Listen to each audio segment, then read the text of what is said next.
Hi all, welcome to entry teaching exams. കേട്ടിട്ട് LP-UP പരീക്ഷകളിൽ നമ്മൾ ജോമെട്രിയുടെ ഭാഗത്ത് നിന്ന് ഒരുപാട് ക്വസ്റ്റ്യൻസ് കാണാറുണ്ട്. അത് മിക്കവാറും നമ്മുടെ SCERT ടെക്സ്റ്റ് ബുക്ക് ബേസ്ഡ് ആയിട്ടുള്ള ക്വസ്റ്റ്യൻസ് ആയിരിക്കും. അപ്പൊ ത്രികോണങ്ങൾ അല്ലെങ്കിൽ ട്രയാങ്കിൾസ് എന്ന് പറയുന്ന ഭാഗത്ത് നിന്ന് പല വർഷങ്ങളിലായിട്ട് കേട്ടിട്ട് പരീക്ഷയ്ക്കാവട്ടെ LP-UP പരീക്ഷയ്ക്കാവട്ടെ പല ചോദ്യങ്ങൾ ചോദിച്ചിട്ടുണ്ട്. അപ്പൊ ഈ ജോമെട്രി എന്ന് പറയുന്ന ഏരിയ ഒരു വലിയൊരു ഏരിയ ആണ് അല്ലെ. അവിടെ നമുക്ക് 2 ഡയമെൻഷൻ ജോമെട്രി ഉണ്ട്, 3 ഡയമെൻഷണൽ ജോമെട്രി ഉണ്ട്, പിന്നെ ലൈൻസിന്റെ കാര്യങ്ങൾ പഠിക്കാനുണ്ട്, അങ്ങനെ ഒരുപാട് കാര്യങ്ങൾ പഠിക്കാനുണ്ട്. സോ നമുക്ക് എന്ത് ചെയ്യാം, ആ ഒരു ജോമെട്രി എന്നുള്ള ഏരിയയിലെ ത്രികോണങ്ങൾ മാത്രം, അതായത് ത്രികോണങ്ങളുമായി ബന്ധപ്പെട്ടിട്ട് ചോദിച്ചിട്ടുള്ള ക്വസ്റ്റ്യൻസ് മാത്രം ഈ ഒരു ക്ലാസ്സിലൂടെ നമുക്ക് ഡിസ്കസ് ചെയ്യാം. ഓക്കെ, സോ നമുക്ക് ഫസ്റ്റ് ക്വസ്റ്റ്യനിലേക്ക് പോവാം. ഫസ്റ്റ് ക്വസ്റ്റ്യൻ ഇതാണ്. ട്രയാങ്കിൾ ABC, ത്രികോണം ABC ത്രികോണം FDE നോട് തുല്യമാണ് എന്നാണ് പറയുന്നത് കേട്ടോ. ത്രികോണം ABC സമം ത്രികോണം FDE എന്നുള്ളതാണ് അവിടെ അർത്ഥം. AB സമം 5 സെന്റിമീറ്റർ, കോൺ B സമം 40 ഡിഗ്രി, കോൺ A സമം 80 ഡിഗ്രി, FD സമം 5 സെന്റിമീറ്റർ എങ്കിൽ തന്നിരിക്കുന്നവയിൽ ശരി ഏത് എന്നതാണ് ചോദ്യം. സോ ഇവിടെ കുറെ കോണുകൾ തന്നിട്ടുണ്ട്, കുറെ വശങ്ങൾ തന്നിട്ടുണ്ട്. അപ്പൊ ഇതൊക്കെ നമുക്ക് എന്ത് ചെയ്യണം, ഒരു ചിത്രം വരച്ച് അവരെയൊക്കെ അവരവരുടെ സ്ഥാനത്തൊന്ന് ഇരുത്താം. അപ്പൊ ഇവിടെ രണ്ട് ത്രികോണത്തെ കുറിച്ചിട്ടാണ് ചോദ്യത്തിൽ പറയണത്. അതുകൊണ്ട് നമുക്ക് രണ്ട് ത്രികോണങ്ങൾ വരയ്ക്കേണ്ടതുണ്ട്. ഒന്ന് ത്രികോണം ABC. ഓക്കെ, ഇതിനെ നമുക്ക് എന്ത് വിളിക്കാം, ത്രികോണം ABC. അടുത്തത് നമുക്ക് ത്രികോണം FDE. ഇതിനെ നമുക്ക് ത്രികോണം FDE എന്ന് വിളിക്കാം. ഇങ്ങനെ രണ്ട് ത്രികോണങ്ങളാണ് ഉള്ളത്. ഇനി ഇവിടെ നമുക്ക് പറഞ്ഞിട്ടുള്ള അളവുകളൊക്കെ ഒന്ന് കൊടുത്തു നോക്കാം. ആദ്യം പറയണു AB 5 സെന്റിമീറ്റർ ആണ്. അപ്പൊ ഇവിടെയാണ് 5 സെന്റിമീറ്റർ വരുന്നത്. കോൺ B 40 ഡിഗ്രി. അപ്പൊ കോൺ Bക്ക് നമുക്ക് എന്ത് കൊടുക്കാം, 40 ഡിഗ്രി എന്ന് കൊടുക്കാം. ഇനി കോൺ A എന്ന് പറഞ്ഞാൽ 80 ഡിഗ്രി. ഇതേ കോൺ A എന്ന് പറയുന്നത് എന്താണ്, 80 ഡിഗ്രിയാണ്. ക്ലിയർ അല്ലേ? ഇനി ഇവിടെ നോക്കൂ, FD എന്ന് പറയുന്നത് 5 സെന്റിമീറ്റർ ആണ് എന്ന് പറയുന്നു അല്ലെ. അപ്പോ നമ്മൾ ഇവിടുന്ന് മനസ്സിലാക്കേണ്ട കാര്യം, രണ്ട് ത്രികോണങ്ങൾ തുല്യമാണെങ്കിൽ, ഇപ്പോ ഇവിടെ AB എന്നുള്ളത് 5 സെന്റിമീറ്റർ ആണെന്ന് തന്നിട്ടുണ്ട്. ആ 5 സെന്റിമീറ്റർ ഉള്ള ഒരു വശത്തിന്റെ രണ്ടറ്റത്തെ രണ്ട് കോണുകളും നമുക്കറിയാം അല്ലെ. ഒന്ന് 80 ഡിഗ്രി ആണ്, ഒന്ന് 40 ഡിഗ്രി ആണ്. അങ്ങനെയാണെങ്കിൽ മനസ്സിലാക്കുക, ഇവിടെയും 80 ഡിഗ്രി ആയിരിക്കും, ഇവിടെയും 40 ഡിഗ്രി ആയിരിക്കും. ഓക്കെ, ഇവിടെയും മുകളില് ആ 5 സെന്റിമീറ്ററിന്റെ രണ്ടറ്റത്താണ് എയും ABCയും FDയും തുല്യ ത്രികോണങ്ങളാണ്. തുല്യ ത്രികോണങ്ങളാണെങ്കിൽ AB എന്ന വശത്തിന്റെ രണ്ടറ്റത്തുള്ള കോണുകൾ തന്നെ ആയിരിക്കും ഇപ്പുറത്ത് ഉണ്ടാവേണ്ടത്. അതായത് 5 സെന്റിമീറ്റർ എന്ന് പറഞ്ഞ് നമുക്ക് തന്നിട്ടുള്ളത് AB എന്ന വശവും FD എന്ന വശവുമാണ്. സോ അവരുടെ രണ്ടു പേരുടെയും രണ്ടറ്റത്തും കിടക്കുന്ന കോണുകൾ എങ്ങനെയായിരിക്കും, തുല്യമായിരിക്കും. ഓക്കെ, ഇനി ഇവിടെ നിന്ന് നമുക്ക് ഇത്രയും എഴുതിയതിന് ശേഷം നമുക്ക് ഓപ്ഷനിലേക്ക് ഒന്ന് പോകാം. ഏതെങ്കിലും നമുക്ക് കിട്ടുന്നുണ്ടോ എന്ന് നോക്കാം. കോൺ D സമം 60 ഡിഗ്രി എന്ന് പറയുന്നുണ്ട്. കോൺ D സമം 60 ഡിഗ്രി ആണോ? അല്ല, കോൺ D നമുക്കിപ്പോ കിട്ടിയിട്ടുണ്ട്. ഇതാണ് D അല്ലെ, FDE. ഇവിടെ കോൺ D എന്ന് പറയുന്നത് എത്രയാണ്, 40 ഡിഗ്രി ആണെന്നാ പറയുന്നത്. അടുത്തത് കോൺ E സമം 60 ഡിഗ്രി ആണ്. കോൺ E എത്രയാണ് നമ്മൾ എഴുതിയിട്ടില്ല അല്ലെ. കോൺ E നെ കുറിച്ച് നമ്മൾ ഒന്നും തന്നെ ഇവിടെ എഴുതിയിട്ടില്ല. ഓക്കെ, കോൺ F സമം 60 ഡിഗ്രി ആണെന്ന് പറയണു. ആണോ? കോൺ F 80 ഡിഗ്രി ആണ്. അടുത്തത് കോൺ D എന്ന് പറയുന്നത് എത്രയാണ്, 80 ഡിഗ്രി ആണെന്ന് പറയുന്നു. സോ ഇവിടുന്ന് നമുക്ക് നമ്മളുടെ കയ്യില് Dയും Fഉം ഒക്കെ ഉണ്ട്. അപ്പോ അതായത് ഈ D 60 ഡിഗ്രി അല്ല, F 60 ഡിഗ്രി അല്ല, കോൺ D 80 ഡിഗ്രിയും അല്ല. പക്ഷെ E എന്ന കോണിനെ കുറിച്ച് നമുക്ക് ഒന്നും തന്നെ അറിയില്ല. അപ്പൊ ആദ്യം എന്താ ചെയ്യേണ്ടത്, E എന്ന കോണ് എത്രയാണ് എന്ന് കണ്ടുപിടിക്കണം. ഈ കണ്ടുപിടിക്കാൻ എന്താണ് മാർഗം ഉള്ളത്? നമുക്കറിയാം, ഒരു ത്രികോണത്തിന്റെ 3 കോണുകളും നമ്മൾ കൂട്ടുമ്പോൾ, അതായത് കോൺ A പ്ലസ് കോൺ B പ്ലസ് കോൺ C എന്ന് പറഞ്ഞാൽ 180 ഡിഗ്രി ആണ്. ഒരു ത്രികോണത്തിലെ എല്ലാ കോണുകളുടെയും തുക എന്ന് പറയുന്നത് എന്താണ്, 180 ഡിഗ്രി ആണ്. സോ ഈ C ഒന്ന് നമുക്ക് ആദ്യം കണ്ടുപിടിക്കുക. അത് തന്നെയായിരിക്കും എന്തായിട്ട് വരിക, E ആയിട്ട് വരിക. സോ ഇവിടെ A എത്ര ഡിഗ്രിയാ, 80 ആണ്. B എത്രയാണ്, 40 ആണ്. പ്ലസ് കോൺ C സമം 180 എന്ന് എഴുതിയ ഇവിടെ 120 പ്ലസ് കോൺ C സമം 180 എന്നാവും. അപ്പൊ കോൺ C സമം 180 മൈനസ് 120 എന്ന് കിട്ടും അല്ലെ. അപ്പൊ ഇവിടെ 180ൽ നിന്ന് 120 പോയി കഴിഞ്ഞാൽ നമുക്ക് എത്രയാ കിട്ടുക, 60 ഡിഗ്രി എന്നാണ് കിട്ടുക അല്ലെ. 180 മൈനസ് 120 എന്ന് പറയുന്നത് എത്രയാണ്? 60 ഡിഗ്രിയാണ്. അത് മാത്രമല്ല ഇവിടെ തന്നെ നിങ്ങൾ നോക്കിയാൽ മതി, 40ഉം 80ഉം ആണെങ്കിൽ ഇവിടെ നിർബന്ധമായും എത്രയാണ് വരേണ്ടത്? 60 ഡിഗ്രി എന്നാണ് വരേണ്ടത് അല്ലെ? എങ്കിൽ മാത്രമാണ് അത് എത്ര ഡിഗ്രി ആവുക? 180 ഡിഗ്രി ആവുക. സോ ഇവിടെ കോൺ ഇ നമുക്ക് എത്ര എന്ന് കിട്ടി? 60 ഡിഗ്രി എന്ന് കിട്ടി. നോക്കൂ, അത് തന്നെയല്ലേ ഓപ്ഷൻ ബിയിൽ തന്നിട്ടുള്ളത്, കോൺ ഇ സമം 60 ഡിഗ്രി എന്ന്. ഓക്കെ, സോ ഇവിടെ മനസ്സിലാക്കി വെക്കേണ്ട ഒരൊറ്റ കാര്യമേ ഉള്ളൂ, വളരെ ഈസി ആയിട്ടുള്ള കാര്യമാണ്. ഒരു ത്രികോണത്തിന്റെ 3 കോണുകളുടെ തുക 180 ഡിഗ്രി ആണ്. അങ്ങനെയാണെങ്കിൽ നമുക്ക് 2 കോണുകൾ അറിയാമെങ്കിൽ മൂന്നാമത്തെ കോണ് നമുക്ക് കണ്ടുപിടിക്കാനായിട്ട് പറ്റും. അതിനുശേഷം നമ്മൾ ശ്രദ്ധിക്കേണ്ട കാര്യം, ഇപ്പൊ ഒരു ത്രികോണത്തിന്റെ ഒരു വശം തന്നിട്ടുണ്ടെങ്കിൽ ഈ വശം മറ്റൊരു ത്രികോണത്തിന്റെ അതേ സൈഡിലുള്ള ഒരു വശത്തോട് തുല്യമാണെങ്കിൽ ഇതിന്റെ രണ്ടറ്റത്ത് കിടക്കുന്ന കോണുകളും എങ്ങനെയായിരിക്കും? തുല്യമായിരിക്കും. ഓക്കെ, അപ്പൊ അതും കൂടെ ഒന്ന് മനസ്സിലാക്കി വെക്കുക. ആൻസർ വരുന്നത് ഓപ്ഷൻ ബി ആണ്, കോൺ ഇ സമം 60 ഡിഗ്രി എന്ന്. അടുത്ത ക്വസ്റ്റ്യൻ നോക്കാം. ത്രികോണം എ ബി സിയിൽ കോൺ എ 40 ഡിഗ്രിയും കോൺ ബി 60 ഡിഗ്രിയും ആയാൽ ത്രികോണം എ ബി സിയിലെ നീളം കൂടിയ വശം ഏതാണ്? ബി സി ആണോ, എ സി ആണോ, എ ബി ആണോ, അതോ നമുക്ക് കണ്ടുപിടിക്കാൻ പറ്റില്ലയോ എന്നുള്ളതാണ് ചോദ്യം. അപ്പൊ നോക്കാം, ത്രികോണം എ ബി സി, നമുക്കൊന്ന് ത്രികോണം എ ബി സി ഒന്ന് വരയ്ക്കാം. ഇപ്പൊ ത്രികോണം എ ബി സി, ഇതാണ് ത്രികോണം എ ബി സി.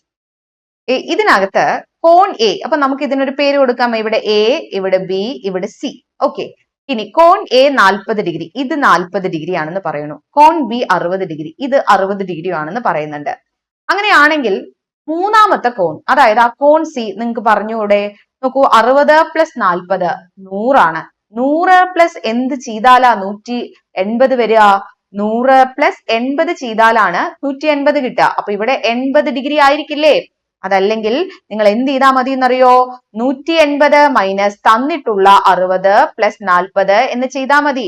അപ്പൊ 180 മൈനസ് 100 സമം 80 ഡിഗ്രിയാണ് കോൺ സി എന്ന് നമുക്ക് കിട്ടും. ഓക്കെ, അപ്പൊ ത്രികോണത്തിന്റെ 3 കോണുകളും നമുക്ക് കിട്ടിക്കഴിഞ്ഞാൽ ഇനി നീളം കൂടിയ വശം ഏത് എന്നതാണ് ചോദ്യം. അപ്പൊ നിങ്ങൾ പഠിച്ചു വെക്കേണ്ട കാര്യം, ഏറ്റവും വലിയ കോണിന് എതിരെ കിടക്കുന്ന വശമായിരിക്കും നീളം കൂടിയ വശം. വലിയ കോണിന് എതിരെ കിടക്കുന്ന വശമാണ് നീളം കൂടിയ വശം. അപ്പൊ ഇവിടെ 60, 40, 80 ഇതിനകത്ത് ഏറ്റവും വലിയ കോൺ ഏതാണ്? 80 ഡിഗ്രി ഉള്ളതാണ്.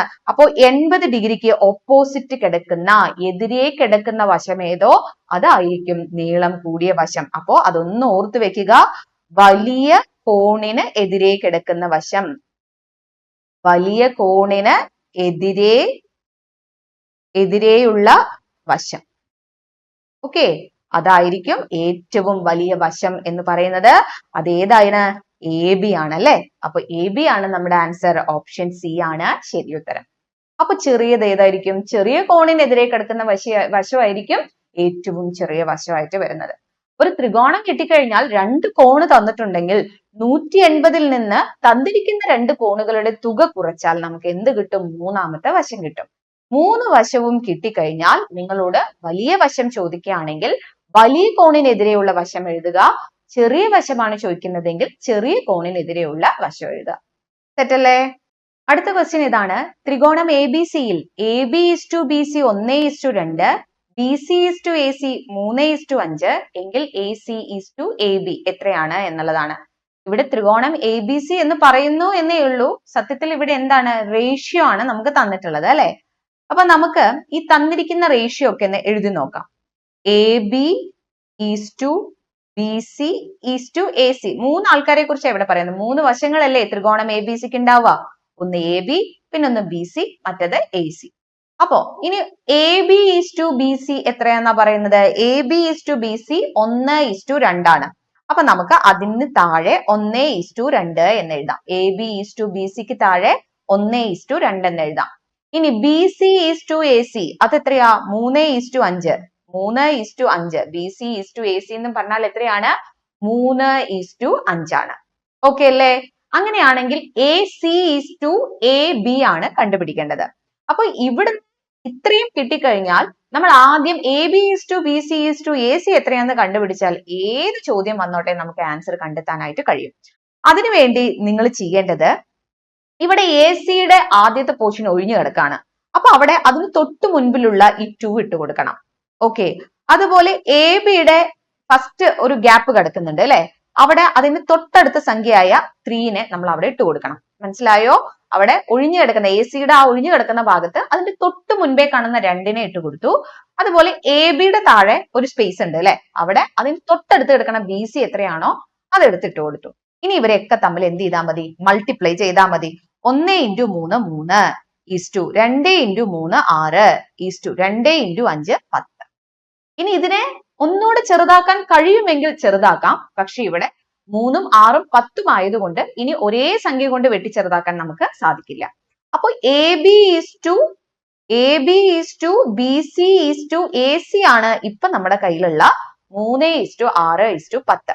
ഇനി ഇവിടെ നമ്മളോട് ചോദിച്ചിട്ടുള്ളത് എന്താ? A C is to A B ആണ്. അപ്പോ ഇതാണ് എ സി, ഇതാണ് എ ബി. ചോദിച്ചിട്ടുള്ളത് A C is to A B ആണ്. കൃത്യമായി എഴുതണം. 10:3 ആണ്. 3:10 എന്ന് എഴുതിയാൽ തെറ്റിപ്പോയി. എന്താണ് ആൻസർ വരേണ്ടത്? A C is to A B ചോദിച്ചതുകൊണ്ട് എ സി ആദ്യവും എ ബി രണ്ടാമതുമേ എഴുതാൻ പാടുള്ളൂ. മനസ്സിലാവുന്നുണ്ടോ? So A C is to A B എന്ന് പറയുന്നത് എന്താ? 10:3 ആണ്. ഓപ്ഷൻ എ ആണ് കറക്റ്റ് ആൻസർ ആയിട്ട് വരുന്നത്. ഓക്കെ അല്ലേ? ത്രികോണം എന്നുള്ളൊരു പേര് തന്നിട്ടുണ്ടെന്നേ ഉള്ളൂ. ഇത് ശരിക്കും റേഷ്യോയിൽ വരുന്ന ഒരു കോൺസെപ്റ്റ് ആണ്. ഓക്കെ, അപ്പൊ 2 റേഷ്യോ തന്നിട്ടുണ്ടെങ്കിൽ അതിനെ A B is to B C is to A C ആക്കി എഴുതി കഴിഞ്ഞാൽ പിന്നീട് ഏത് റേഷ്യോ ചോദിച്ചാലും നമുക്ക് അവിടെ നിന്ന് എടുത്ത് എഴുതേണ്ട ആവശ്യം മാത്രമേ വരുന്നുള്ളൂ. ഓക്കെ അല്ലേ? നെക്സ്റ്റ് ചോദ്യത്തിലേക്ക് പോകാം. ഒരു സമപാർശ്വ മട്ട ത്രികോണത്തിന്റെ നീളം കൂടിയ വശം 10 സെന്റിമീറ്റർ ആയാൽ തുല്യവശങ്ങളുടെ നീളം എത്രയാണ് എന്നതാണ് ചോദിച്ചിട്ടുള്ളത്. അപ്പോൾ സമപാർശ്വ മട്ടത്രികോണം എന്ന് പറഞ്ഞാൽ എന്താണ് എന്ന് നമുക്ക് ആദ്യം അറിഞ്ഞിരിക്കണം. മട്ടത്രികോണം എന്ന് വെച്ച് കഴിഞ്ഞാല് ഒരു കോൺ 90 ഡിഗ്രി ആയിട്ടുള്ള ത്രികോണങ്ങളെയാണ് നമ്മൾ എന്ത് പറയാ? മട്ടത്രികോണം എന്ന് പറയാ. അപ്പോ സമപാർശ്വ മട്ടത്രികോണം എന്ന് പറഞ്ഞു കഴിഞ്ഞു കഴിഞ്ഞാൽ അതിൽ ഏതെങ്കിലും ഒരു കോണ് 90 ഡിഗ്രി ആയിരിക്കും. ഇപ്പൊ ഞാൻ മുകളിൽ വരച്ചിട്ടുള്ള കോൺ എത്ര ഡിഗ്രിയാണ്? 90 ഡിഗ്രിയാണ്. അത് മാത്രമല്ല ഈ സമപാർശ്വം എന്നുള്ളതിന്റെ മീനിങ് എന്താണെന്നറിയോ? പാർശ്വവശങ്ങൾ തുല്യമാണ്. പാർശ്വവശങ്ങൾ എന്ന് പറഞ്ഞാൽ ഈ സൈഡിലുള്ള ഭാഗം അതെന്തായിരിക്കും? തുല്യമായിരിക്കും. അപ്പൊ ഞാനിപ്പോ ഇവിടെ എ ബി സി എന്നൊരു ത്രികോണം വരച്ചിട്ടുണ്ടെങ്കിൽ ആ കോൺ എ എന്ന് പറയുന്നത് 90 ഡിഗ്രിയുമാണ്. എ ബി എ സി എന്നീ വശങ്ങൾ എന്തുമാണ്? തുല്യവുമാണ്. അപ്പൊ സമപാർശ്വ ത്രികോണം എന്ന് വെച്ചാൽ മീനിങ് പാർശ്വവശങ്ങൾ, ആ സൈഡ് അതെങ്ങനെയായിരിക്കും? തുല്യമായിരിക്കും. അതുപോലെ മട്ടത്രികോണം എന്ന് വെച്ച് കഴിഞ്ഞാല് ഒരു കോൺ 90 ഡിഗ്രിയുമായിരിക്കും. അപ്പോ സമപാർശ്വ മട്ടത്രികോണം എന്ന് പറഞ്ഞാൽ എന്താണ്? നമ്മുടെ 2 വശങ്ങൾ തുല്യവും ഒരു കോൺ 90 ഡിഗ്രിയുമായിട്ടുള്ള ത്രികോണമാണ് സമപാർശ്വ മട്ടത്രികോണം. മനസ്സിലായല്ലോ? ഇനി ഇവിടെ പറയുന്നു ഇവിടുത്തെ ഏറ്റവും നീളം കൂടിയ വശം 10 സെന്റിമീറ്റർ ആണ്. അങ്ങനെയാണെങ്കിൽ തുല്യവശങ്ങളുടെ നീളം എത്രയാണ് എന്നാണ് ചോദിച്ചിട്ടുള്ളത്. ഈ സമപാർശ്വ മട്ടത്രികോണങ്ങളെ കുറിച്ച് നമ്മൾ പറയുമ്പോൾ നമ്മൾ ഒരു കാര്യം കൂടെ മനസ്സിലാക്കേണ്ടതുണ്ട്. ഇവിടുത്തെ ഈ ആംഗിൾസ് തുല്യമായിരിക്കും അല്ലെ? അതായത് കോണുകൾ തുല്യമായിരിക്കും. തുല്യവശങ്ങൾക്ക് താഴെയുള്ള കോണുകൾ എങ്ങനെയായിരിക്കും? തുല്യമായിരിക്കും. കാരണം ഇവിടെ 90 ഡിഗ്രി ആണെന്ന് നമ്മൾ ഓൾറെഡി പറഞ്ഞു. അങ്ങനെയാണെങ്കിൽ ഇത് 45 ഡിഗ്രിയും ഇത് 45 ഡിഗ്രിയുമാണ്. അപ്പൊ നമുക്ക് പഠിച്ചു വെക്കാം ഒരു സമപാർശ്വ മട്ടത്രികോണത്തിന്റെ കോണുകൾ എങ്ങനെയായിരിക്കും? 45 ഡിഗ്രി 45 ഡിഗ്രി 90 ഡിഗ്രി എന്നായിരിക്കും ഉണ്ടായിരിക്കുക. എങ്ങനെയാണ്? ഒരു സമപാർശ്വ മട്ടത്രികോണത്തിന്റെ കോണുകൾ 45 ഡിഗ്രി 45 ഡിഗ്രി 90 ഡിഗ്രി എന്നിവയായിരിക്കും. അങ്ങനെയാണെങ്കിൽ അവയുടെ വശങ്ങളുടെ റേഷ്യോയും കൂടെ നമ്മൾ പഠിച്ചു വെക്കണം. 1:1:√2 എന്നാണ്. വളരെ ഇമ്പോർട്ടന്റ് ആയിട്ടുള്ള കാര്യമാണ്. ഇത് പഠിച്ചു വെച്ചാൽ ഒട്ടുമിക്ക ചോദ്യങ്ങൾക്കൊക്കെ നമുക്ക് ആൻസർ എഴുതാനായിട്ട് പറ്റും. എന്താണ്? ഒരു സമപാർശ്വ മട്ടത്രികോണത്തിന്റെ കോണുകൾ 45 ഡിഗ്രി 45 ഡിഗ്രി 90 ഡിഗ്രി ആണ്. അതിന്റെ വശങ്ങളുടെ നീളങ്ങൾ തമ്മിലുള്ള അംശബന്ധം 1:1:√2 ആണ്. ഇത് ബൈ ഹാർട്ട് ചെയ്ത് പഠിക്കുക, കാണാതെ പഠിച്ചു വെച്ചേക്കുക. ഓക്കെ, 45 ഡിഗ്രി 45 ഡിഗ്രി 90 ഡിഗ്രി കോണുകളുള്ള ഒരു ത്രികോണത്തിന്റെ വശങ്ങൾ 1:1:√2 എന്ന അംശബന്ധത്തിലായിരിക്കും എന്നുള്ളത് പഠിച്ചു വെക്കുക.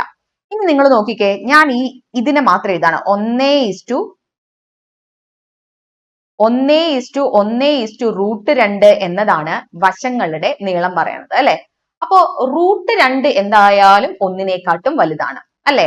അപ്പൊ ഇവിടെ നീളം കൂടിയ വശമായിട്ട് ഈ റേഷ്യോ വെച്ച് നമുക്ക് മനസ്സിലാക്കാൻ പറ്റുന്നത് ആരാണ്? √2 ആണ്. ആ √2 ആണ് നിങ്ങൾക്ക് എന്തെന്ന് തന്നിട്ടുള്ളത്? 10 സെന്റിമീറ്റർ എന്ന് തന്നിട്ടുള്ളത്. മനസ്സിലാവുന്നുണ്ടോ നിങ്ങൾക്ക്? 1:1:√2 ആണ്. അപ്പൊ ഇതിനകത്ത് √2 ആണ് വലുതായിട്ട് കിടക്കുന്നത്. അപ്പൊ ആ വലിയ നീളമാണ് 10 സെന്റിമീറ്റർ എന്ന് അവർ പറയുന്നുണ്ട് അല്ലെ? അങ്ങനെയാണെങ്കിൽ നിങ്ങൾ മനസ്സിലാക്കുക √2 ആണ് 10 സെന്റിമീറ്റർ എങ്കിൽ ആ 1 എത്ര എന്ന് നമുക്ക് ഫൈൻഡ് ഔട്ട് ചെയ്താൽ മതി. അത് ഫൈൻഡ് ഔട്ട് ചെയ്യാനായിട്ട് വളരെ ഈസി ആണ്, സിമ്പിൾ ആയിട്ട് ചെയ്താൽ മതി. അതായത് നിങ്ങൾ ഈ സംഖ്യ ബൈ ഈ സംഖ്യ എഴുതിയാൽ മതി. അതായത് 10/√2 ഈ 1നെ 10/√2 കൊണ്ട് ഗുണിക്കണം. അതുപോലെ ഈ 1നെയും 10/√2 കൊണ്ട് ഗുണിക്കണം. സോ നമുക്ക് വശങ്ങൾ എന്താ കിട്ടുക അവിടെ? 10/√2 10/√2 സെന്റിമീറ്റർ. അതായത് ആ തുല്യ വശങ്ങൾ എത്രയായിരിക്കും നീളം? 10/√2 സെന്റിമീറ്റർ. സത്യത്തിൽ ഇവിടെ ചെയ്തിട്ടുള്ളത് ഇത്രയേ ഉള്ളൂ. √2 10 ആകാൻ എന്തുകൊണ്ട് ഗുണിക്കണം എന്നാണ് നിങ്ങൾ ആലോചിക്കേണ്ടത്. √2 10 ആവാൻ 10/√2 കൊണ്ട് ഗുണിച്ചാലല്ലേ ഈ രണ്ട് √2നെയും കട്ട് ചെയ്തിട്ട് നമുക്ക് 10 സെന്റിമീറ്റർ കിട്ടുള്ളൂ. അതുകൊണ്ടാണ് അപ്പോ √2 10 സെന്റിമീറ്റർ ആകാൻ നിങ്ങൾ ഏത് നമ്പർ കൊണ്ടാണോ മൾട്ടിപ്ലൈ ചെയ്തത് അതുകൊണ്ട് തന്നെ 1നെയും മൾട്ടിപ്ലൈ ചെയ്യണം. അത്രയേ ഉള്ളൂ സംഗതി. അപ്പൊ അത് എളുപ്പത്തിൽ മനസ്സിലാക്കാൻ വേണ്ടിയിട്ടാണ് ഞാൻ നിങ്ങൾ പറഞ്ഞത് ഈ താഴത്തെ സംഖ്യ ബൈ മുകളിലത്തെ സംഖ്യ ചെയ്താൽ മതി. മനസ്സിലാവുന്നുണ്ടോ? 10/√2. സോ എന്ത് ഇവിടുന്ന് കിട്ടി? ഏറ്റവും നീളം കൂടിയ വശം 10 സെന്റിമീറ്റർ ആയാൽ ആ തുല്യ വശങ്ങളുടെ നീളം ഓപ്ഷൻ ബി ആണ് 10/√2 സെന്റിമീറ്റർ ആണ് എന്ന് പഠിച്ചു വെക്കുക. മനസ്സിലാവുന്നുണ്ടോ? സോ ഒരു സമപാർശ്വ മട്ടത്രികോണം എന്ന് വെച്ചാൽ പാർശ്വവശങ്ങൾ തുല്യമായിരിക്കും. അതുപോലെ തന്നെ ആ പാർശ്വവശങ്ങളിൽ ജോയിൻ ചെയ്തിരിക്കുന്ന ആംഗിൾസ്, കോണുകൾ, അതും എന്തായിരിക്കും? ബേസ് ആംഗിൾസ്, ത്രികോണത്തിന്റെ പാദകോണുകൾ തുല്യമായിരിക്കും. അത് മാത്രമല്ല അതിൽ ഒരു കോൺ എത്രയായിരിക്കും? 90 ഡിഗ്രിയുമായിരിക്കും. അങ്ങനെയാണെങ്കിൽ സമപാർശ്വ മട്ടത്രികോണത്തിലെ കോണുകൾ ഏതാന്ന് ചോദിച്ചാൽ നിങ്ങൾക്ക് സിമ്പിൾ ആയി പറയാലോ. 45 ഡിഗ്രി 45 ഡിഗ്രി 90 ഡിഗ്രി. ഇനി അവരുടെ വശങ്ങൾ തമ്മിലുള്ള അംശബന്ധവോ 1:1:√2 കഴിഞ്ഞു. ഇനി അവിടുത്തെ വലിയ വശം തന്നിട്ടുണ്ടെങ്കിൽ ആ √2 താഴെ നമ്മൾ 10 സെന്റിമീറ്റർ എന്ന് കൊടുക്കുക. √2നെ എന്തുകൊണ്ട് ഗുണിക്കുമ്പോഴാണ് നമുക്ക് 10 കിട്ടുക? 10/√2 കൊണ്ട് ഗുണിക്കുമ്പോഴാണ്. അപ്പോൾ ആ 1നെയും 10/√2 കൊണ്ട് ഗുണിച്ചു കഴിഞ്ഞാൽ നമുക്ക് അതുല്യ വശങ്ങൾ കിട്ടും. 10/√2 സെന്റിമീറ്റർ ആണ്. അടുത്ത ക്വസ്റ്റ്യനിലേക്ക് നമുക്ക് പോകാം. ഒരു സമഭുജ ത്രികോണത്തിന്റെ ചുറ്റളവ് 36 സെന്റിമീറ്റർ ആയാൽ ഉന്നതി എത്ര സെന്റിമീറ്റർ ആണ് എന്നതാണ് ചോദ്യം. ഓക്കെ, ഒരു സമഭുജ ത്രികോണം. തൊട്ടു മുൻപേ നമ്മൾ പറഞ്ഞ പേര് നിങ്ങൾക്ക് ഓർമ്മയുണ്ടോ? സമപാർശ്വ ത്രികോണമാണ്. ഇതെന്താണ്? സമഭുജ ത്രികോണമാണ്. സമഭുജം എന്ന് പറഞ്ഞാൽ ഭുജങ്ങളെല്ലാം തുല്യമായത്, അതായത് എല്ലാ വശങ്ങളും തുല്യമായിട്ടുള്ള ത്രികോണമാണ് എന്ത്? സമഭുജ ത്രികോണം. ഈ ബി സിയും എ സിയും എ ബിയും എല്ലാവരും തുല്യമായിരിക്കും. ഒന്ന് 5 സെന്റിമീറ്റർ ആണെങ്കിൽ 3ഉം 5 സെന്റിമീറ്റർ ആയിരിക്കും. ഓക്കെ, അപ്പോ സമഭുജ ത്രികോണം എന്ന് പറഞ്ഞാൽ എന്താണ്? ഒരു ത്രികോണത്തിന്റെ എല്ലാ വശവും തുല്യമായി കഴിഞ്ഞാൽ സമഭുജ ത്രികോണമായി. എന്നാൽ സമപാർശ്വ ത്രികോണം എന്ന് പറയുമ്പോൾ പാർശ്വവശങ്ങൾ മാത്രമേ തുല്യമാകുന്നുള്ളൂ. സൈഡ് രണ്ടും മാത്രമേ തുല്യമാവുന്നുള്ളൂ. രണ്ട് സൈഡ്സ് മാത്രമേ തുല്യമാവുന്നുള്ളൂ. ബേസ് അത് വ്യത്യാസമായിരിക്കും. ഓക്കെ, സമഭുജ ത്രികോണം എന്ന് വെച്ചാൽ 3 വശങ്ങളും തുല്യമായിട്ടുള്ള ത്രികോണമാണ് സമഭുജ ത്രികോണം. ഓക്കെ, അങ്ങനെയാണെങ്കിൽ സമഭുജ ത്രികോണത്തിന്റെ ചുറ്റളവ് കാണാനുള്ള ഒരു സമവാക്യം എന്നൊന്നും പറയണ്ട, നമുക്കറിയാം. ഒരു ത്രികോണത്തിന്റെ ഒരു വശം a ആയി കഴിഞ്ഞാൽ അതിന്റെ ചുറ്റളവ് എന്ന് വെച്ചാൽ എന്താണ്? അതിന്റെ ചുറ്റുമുള്ള നീളമാണ് അല്ലെ? അപ്പൊ ഒരു വശം a ആണെങ്കിൽ ഇതിന്റെ 3 വശവും കൂടെ കൂട്ടിയാൽ നമുക്ക് എത്രയാ കിട്ടുക? 3a ആണ് കിട്ടുക അല്ലെ? അപ്പോ സമഭുജ ത്രികോണത്തിന്റെ ചുറ്റളവ് അറിയാത്തവരുണ്ടെങ്കിൽ നോട്ട് ചെയ്ത് വെക്കുക. 3a ആണ്, പഠിച്ചു വെക്കുക, ഇമ്പോർട്ടന്റ് ആണ്. അപ്പൊ സമഭുജ ത്രികോണത്തിന്റെ ചുറ്റളവ് എത്രയാണ്? 3a ആണ്. അതാണ് നമുക്ക് എത്രയെന്ന് തന്നിട്ടുള്ളത്? 36 സെന്റിമീറ്റർ എന്ന് തന്നിട്ടുള്ളത്. സോ 3a = 36 ആയാൽ എടാ a എത്രയാണ്? ഒരു വശം എത്രയാണ്? 36നെ 6 കൊണ്ട് ഹരിച്ചു കഴിഞ്ഞ് 36നെ 3 കൊണ്ട് ഹരിച്ചു കഴിഞ്ഞാൽ നമുക്ക് കിട്ടും 36/3 1 3 3 2 3 6 12 സെന്റിമീറ്റർ ആണ് ഒരു വശം എന്ന് നമുക്ക് കിട്ടും അല്ലെ? ഒരു വശം 12 സെന്റിമീറ്റർ ആണ്. 3 വശം എത്രയാ വരിക? 12 സെന്റിമീറ്റർ തന്നെയാണ് വരിക. ഓക്കെ, ഇനി നിങ്ങളോട് ചോദിച്ചിട്ടുള്ളത് ഇതിന്റെ ഹൈറ്റ് ആണ്. ഉന്നതി എന്ന് വെച്ചാൽ ഹൈറ്റ് ആണ്. ഉന്നതി എന്ന് വെച്ചാൽ എന്താണ്? ഹൈറ്റ് ആണ്. ഇത് നിങ്ങൾ നോട്ട് ചെയ്ത് വെക്കുക. √3a/2 വളരെ ഇമ്പോർട്ടന്റ് ആയിട്ടുള്ള ഒരു കാര്യമാണ്. സമഭുജ ത്രികോണത്തിന്റെ ഹൈറ്റ് കാണാനുള്ള ഇക്വേഷൻ. ഓക്കെ, സമഭുജ ത്രികോണത്തിന്റെ ഹൈറ്റ് അഥവാ ഉന്നതി, ഉയരം എന്നൊക്കെ പറഞ്ഞാൽ സെയിം ആണ്. അത് കാണാനായിട്ട് √3a/2 എന്ന ഒരു ഇക്വേഷൻ നമുക്ക് ഉപയോഗിക്കാം. അപ്പോ ഒന്നുകൂടെ പറയാണ്, ഒരു സമഭുജ ത്രികോണത്തിന്റെ ചുറ്റളവ് എന്ന് വെച്ചാൽ 3a ആയിരിക്കും. അതിന്റെ ഉന്നതി എന്ന് പറയുന്നത് √3a/2 ആണ്. a ഇവിടെ 12 എന്ന് കിട്ടിയിട്ടുണ്ടല്ലോ. അപ്പൊ അത് അങ്ങോട്ട് ഇട്ട് കൊടുത്താൽ √3 × 12/2. 12/2 6 ആണ്. 6√3 സെന്റിമീറ്റർ ആണ് ഈ ഒരു സമഭുജ ത്രികോണത്തിന്റെ ഉന്നതി അഥവാ ഹൈറ്റ് വരുന്നത്. 6√3 സെന്റിമീറ്റർ. ഓപ്ഷൻ എ ആണ് ശരി ഉത്തരം. 6√3 സെന്റിമീറ്റർ. രണ്ട് ഇക്വേഷൻ പഠിച്ചു വെക്കുക. സമഭുജ ത്രികോണത്തിന്റെ ചുറ്റളവാണ് 3a. ഉന്നതി എന്ന് പറയുന്നത് √3a/2 ആണ്. ഇനി ചുറ്റളവ് തന്നിട്ടുണ്ടെങ്കിൽ ഒരു വശം കാണാൻ തന്നിരിക്കുന്ന ചുറ്റളവിനെ 3 കൊണ്ട് ഹരിച്ചാൽ മതി, നമുക്കൊരു വശം കിട്ടും. വശമാണ് a. അങ്ങനെയാണെങ്കിൽ √3 × ആ ഒരു a/2 ചെയ്താൽ ആൻസർ ആയി 6√3 സെന്റിമീറ്റർ. ക്ലിയർ അല്ലേ? അടുത്ത ചോദ്യം നോക്കാം. ഒരു ത്രികോണത്തിന്റെ വശങ്ങൾ 3:4:5 എന്ന അംശബന്ധത്തിലാണ്. ത്രികോണത്തിന്റെ ചുറ്റളവ് 120 സെന്റിമീറ്റർ ആയാൽ ഏറ്റവും നീളം കുറഞ്ഞ വശത്തിന്റെ നീളം എത്രയാണ് എന്നതാണ് ചോദ്യം. എങ്ങനെയാണ്? വശങ്ങളുടെ അംശബന്ധമാണ് ഇവിടെ തന്നിട്ടുള്ളത്. ഒരു ത്രികോണത്തിന്റെ വശങ്ങളുടെ അംശബന്ധം 3:4:5 എന്നാണ് തന്നിട്ടുള്ളത്. അത് മാത്രമല്ല ഇതിന്റെ ചുറ്റളവും കൂടെ തരുന്നുണ്ട്. ചുറ്റളവ് എന്ന് പറയുന്നത് 120 സെന്റിമീറ്റർ ആണ് എന്നും പറയുന്നുണ്ട്. സോ നിങ്ങൾക്കിവിടെ ഏറ്റവും നീളം കുറഞ്ഞ വശമാണ് ചോദിച്ചിട്ടുണ്ടെങ്കിൽ ഒരു സിമ്പിൾ ടെക്നിക്ക് നമുക്ക് യൂസ് ചെയ്യാം. നീളം കുറഞ്ഞ വശം അല്ലെ? നീളം കുറഞ്ഞ വശമാണെങ്കിൽ നിങ്ങൾ ഈ തന്നിരിക്കുന്ന റേഷ്യോക്കകത്ത് ഏറ്റവും ചെറുതെടുക്കുക. 3ഉം 4ഉം 5ഉം. ഏറ്റവും ചെറുത് ഏതാണ്? 3 ആണ്. ഹരിക്കണം. ഇവര് 3 പേരെയും കൂടെ കൂട്ടാം. 3 + 4 + 5 × 120 ചെയ്താൽ മതി. കഴിഞ്ഞു. അത്രയേ ഉള്ളൂ. ഇനി ഏറ്റവും വലിയ വശം ചോദിച്ചാലോ? 5/3 + 4 + 5 × 120. കഴിഞ്ഞു. അത്രയേ ഉള്ളൂ. ഓക്കെ, അപ്പൊ ഇവിടെ നീളം കുറഞ്ഞ വശം ചോദിച്ചാൽ ഈ റേഷ്യോക്കകത്ത് ഏറ്റവും ചെറിയ നമ്പറിനെ നിങ്ങൾ എടുക്കുക. ചെറിയ നമ്പർ ഇവിടെ 3 ആണ്. 3 അവരെ 3 പേരെയും കൂടെ ആഡ് ചെയ്ത് കഴിഞ്ഞാൽ 3 + 4 + 5 എന്ന് വരും. അതായത് 3/12 × 120 എന്ന് വരും. 12 ഒരു തവണ 10, 3 × 10 30 സെന്റിമീറ്റർ എന്നാണ് ഏറ്റവും നീളം കുറഞ്ഞ വശം നമുക്ക് കിട്ടുക. മനസ്സിലായോ?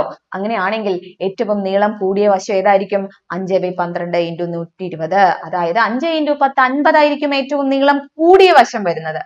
ക്ലിയർ അല്ലേ? അപ്പോ വശങ്ങളുടെ റേഷ്യോയും തന്ന് ചുറ്റളവും തന്നിട്ട് അതിലെ ഏറ്റവും നീളം കുറഞ്ഞ വശം ചോദിച്ചാൽ കുറഞ്ഞ സംഖ്യ ബൈ റേഷ്യോയിലെ സമ്മ ഇൻറ്റു ചുറ്റളവ് ചെയ്താൽ നമുക്ക് ആൻസർ ആയി. ക്ലിയർ അല്ലേ? സോ ഇവിടെ ഓപ്ഷൻ എ 30 സെന്റിമീറ്റർ ആണ് ഈ ഒരു ചോദ്യത്തിന്റെ ആൻസർ. Next question. ഒരു ത്രികോണത്തിന്റെ ഒരു വശത്തിന്റെ നീളം 12 സെന്റിമീറ്റർ, ആ വശത്തേക്കുള്ള ലംബത്തിന്റെ നീളം 6 സെന്റിമീറ്റർ ആയാൽ അതിന്റെ പരപ്പളവ് എത്ര എന്നതാണ് ചോദ്യം. എന്താണ്? ഒരു ത്രികോണത്തിന്റെ ഒരു വശത്തിന്റെ നീളം 12 സെന്റിമീറ്റർ എന്ന് തന്നിട്ടുണ്ട്. ഇപ്പൊ ഒരു ത്രികോണാണ്. ആ ത്രികോണത്തിന്റെ ഒരു ഇപ്പൊ ABC എന്നാണെങ്കിൽ ഒരെണ്ണം 12 സെന്റിമീറ്റർ ആണ്. ആ വശത്തേക്കുള്ള ലംബത്തിന്റെ നീളം 6 സെന്റിമീറ്റർ ആണ്. അപ്പൊ ഞാൻ ലംബം എന്ന് പറഞ്ഞാൽ എന്താ? പെർപെൻഡിക്കുലർ. അപ്പോ ഈ BCക്ക് പെർപെൻഡിക്കുലർ ആയിട്ടാണ് അല്ലെങ്കിൽ ലംബമായിട്ടാണ് ഞാൻ ഇവിടെ AB വരച്ചിരിക്കുന്നത്. സോ ഇതിപ്പോ 90 ഡിഗ്രി ആണെന്ന് വിചാരിക്കുക. അങ്ങനെയാണെങ്കിൽ ഈ AB നമുക്ക് എത്ര സെന്റിമീറ്റർ ആയിട്ട് എടുക്കാം? 6 സെന്റിമീറ്റർ ആയിട്ട് എടുക്കാം. മനസ്സിലാവുന്നുണ്ടോ? അപ്പോ ഒരു ത്രികോണത്തിന്റെ ഒരു വശത്തിന്റെ നീളം 12 സെന്റിമീറ്റർ ആണെന്ന് എടുത്തു. ആ വശത്തേക്കുള്ള ലംബത്തിന്റെ നീളം നമ്മൾ 6 സെന്റിമീറ്റർ ആയിട്ടും എടുത്തു. അങ്ങനെയാണെങ്കിൽ അതിന്റെ പരപ്പളവ്, ചുറ്റളവും പരപ്പളവും രണ്ടും 2 ആണ്. ചുറ്റളവ് എന്ന് വെച്ചാൽ ത്രികോണത്തിന്റെ 3 വശങ്ങളും കൂടെ കൂട്ടിയാൽ കിട്ടുന്ന നീളമാണ് ചുറ്റളവ്. എന്നാൽ പരപ്പളവ് എന്ന് പറഞ്ഞാൽ ഈ കംപ്ലീറ്റ് ആയിട്ടും വരുന്ന ഏരിയയാണ് ചോദിക്കുന്നത്. ഓക്കെ, പരപ്പളവ് എന്ന് വെച്ചാൽ എന്താണ്? ഏരിയ.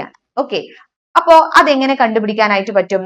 ത്രികോണത്തിന്റെ ഏരിയ അഥവാ പരപ്പളവ് കാണാനുള്ള ഒരു ഇക്വേഷൻ നമ്മൾ സ്കൂളിൽ മുതൽ പഠിക്കുകയാണ് അല്ലെ? ½ BH. എന്താണ്? അര ഇൻറ്റു പാദം ഇൻറ്റു ഉയരം, half into B into H. മനസ്സിലായോ? അപ്പൊ ഈ ലംബവശം എന്ന് തന്നു കഴിഞ്ഞാൽ മനസ്സിലാക്കുക അത് അതിന്റെ എന്താണ്, ഉയരമാണ്. അതിനു വേണ്ടിയിട്ടാണ് ഞാൻ ത്രികോണം ഇങ്ങനെ വരച്ചിട്ടുള്ളത്. ഓക്കെ, അപ്പോ ഇവിടെ നമുക്ക് ബേസ് അല്ലെങ്കിൽ പാദമാണ് 12 സെന്റിമീറ്റർ, എച്ച് ഉയരമാണ് എന്ത്, 6 സെന്റിമീറ്റർ. അപ്പോ ഒരു ത്രികോണത്തിന്റെ പരപ്പളവ് കാണാനുള്ള ഇക്വേഷൻ, ഏരിയ കാണാനുള്ള ഇക്വേഷൻ വളരെ ഇമ്പോർട്ടന്റ് ആണ്. അറിയാത്തവർ പഠിച്ചു വെക്കണം. ഹാഫ് ബി എച്ച് ആണ്, ഹാഫ് ഇൻറ്റു പാദം ഇൻറ്റു ഉയരമാണ്, half into base into height ആണ് എന്ന് ഓർത്തു വെക്കുക. അപ്പൊ ഇതിനകത്തേക്ക് കൊടുത്തു കഴിഞ്ഞാൽ നമുക്ക് പരപ്പളവ് കിട്ടും. അര ഇൻറ്റു ബേസ് 12 ഇൻറ്റു 6 എന്ന് കിട്ടും. ഇവിടെ നമുക്ക് 6 എന്ന് കൊടുക്കാം. 6 36 സെന്റിമീറ്റർ സ്ക്വയർ ആണ് ഈ ഒരു ത്രികോണത്തിന്റെ പരപ്പളവ് വരിക. ഓക്കെ അല്ലേ? അപ്പൊ ത്രികോണത്തിന്റെ പരപ്പളവ് കാണാനുള്ള സമവാക്യം എന്താണ്? Half B H.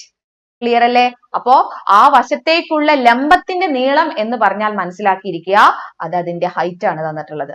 Okay, so answer is option C 36 centimetre square. Clear അല്ലേ? 36 സെന്റിമീറ്റർ സ്ക്വയർ. നെക്സ്റ്റ് ക്വസ്റ്റ്യൻ, ഒരു മട്ടത്രികോണത്തിന്റെ ലംബവശങ്ങളുടെ നീളങ്ങൾ x സെന്റിമീറ്റർ y സെന്റിമീറ്റർ ആയാൽ അതിന്റെ പരപ്പളവ് എത്ര? ലംബവശങ്ങൾ എന്ന് പറഞ്ഞാൽ ഇങ്ങനെ വരണം, 90 ഡിഗ്രി ആയിട്ട് വരണം. ഓക്കെ, അപ്പോ ഈ തരത്തിലുള്ള ഒരു ത്രികോണാണിത്. അപ്പൊ ഈ ലംബവശങ്ങളില് ഒരെണ്ണം എക്സും മറ്റേത് വൈയുമായാൽ, ഒരെണ്ണം എക്സ് സെന്റിമീറ്ററും മറ്റേത് വൈയുമായി കഴിഞ്ഞാൽ അതിന്റെ പരപ്പളവ് എത്രയാണ് എന്നതാണ് ചോദ്യം. പരപ്പളവ് കാണാനുള്ള ഇക്വേഷൻ നമ്മളിപ്പോ പഠിച്ചല്ലോ. Area is equal to half B H ആണ് പരപ്പളവ് കാണാനുള്ള ഇക്വേഷൻ. അപ്പൊ ഇവിടുന്ന് നമുക്ക് എന്ത് കൊടുക്കാം? അര ഇൻറ്റു ബേസ് ആയ എക്സ് ഇൻറ്റു ഹൈറ്റ് ആയ വൈ. ശരിയല്ലേ? അപ്പൊ ഇതിനെ ഒന്ന് റീഅറേഞ്ച് ചെയ്ത് എഴുതിയാൽ xy/2 എന്ന് വരും. ഓപ്ഷൻ ആണ് ശരി ഉത്തരം. ക്ലിയർ അല്ലേ? അപ്പൊ മട്ടത്രികോണം എന്ന് പറഞ്ഞാൽ 90 ഡിഗ്രി ഉള്ള ഒരു കോൺ 90 ഡിഗ്രി ആയിട്ടുള്ള ത്രികോണമാണ് മട്ടത്രികോണം. ലംബവശങ്ങൾ എന്ന് പറഞ്ഞാൽ ഉറപ്പായിട്ടും ഇവിടെയാണ് 90 ഡിഗ്രി വരിക. മനസ്സിലാവുന്നുണ്ടോ? അപ്പോ അതിലെ ആ രണ്ട് നീളങ്ങൾ ഒന്ന് എക്സും ഒന്ന് വൈയും. അതിപ്പോ നിങ്ങൾ തിരിച്ചെടുത്താലും ഇത് തന്നെയാണ് കിട്ടുക. ഇപ്പുറത്തെ എക്സും ഇപ്പുറത്തെ വൈ എടുത്താലും ബിയും എച്ചും നമ്മൾ ഗുണിക്കുക ചെയ്യുന്നത്. അതുകൊണ്ട് അവിടെ ഒരു മാറ്റവും വരുന്നില്ല. xy/2 ആണ് എക്സ് സെന്റിമീറ്ററും വൈ സെന്റിമീറ്ററും ലംബവശങ്ങളായിട്ടുള്ള മട്ടത്രികോണത്തിന്റെ പരപ്പളവ് വരുന്നത്. ഓക്കെ അല്ലേ? സോ ഇത്രയുമാണ് ത്രികോണങ്ങൾ എന്ന ഭാഗത്ത് നിന്ന് സിമ്പിൾ ആയിട്ട് ചോദിച്ചിട്ടുള്ള കുറച്ച് ക്വസ്റ്റ്യൻസ്. അപ്പൊ നമുക്ക് ഇനി വരും ക്ലാസ്സുകളിൽ ജോമെട്രി റിലേറ്റഡ് ആയിട്ടുള്ള ഒരുപാട് ചോദ്യങ്ങൾ ഡിസ്കസ് ചെയ്യാം. സോ ഇനി നെക്സ്റ്റ് വീഡിയോയിൽ മറ്റൊരു ടോപ്പിക്കുമായിട്ട് കാണാം. എല്ലാവർക്കും താങ്ക് യു സോ മച്ച്.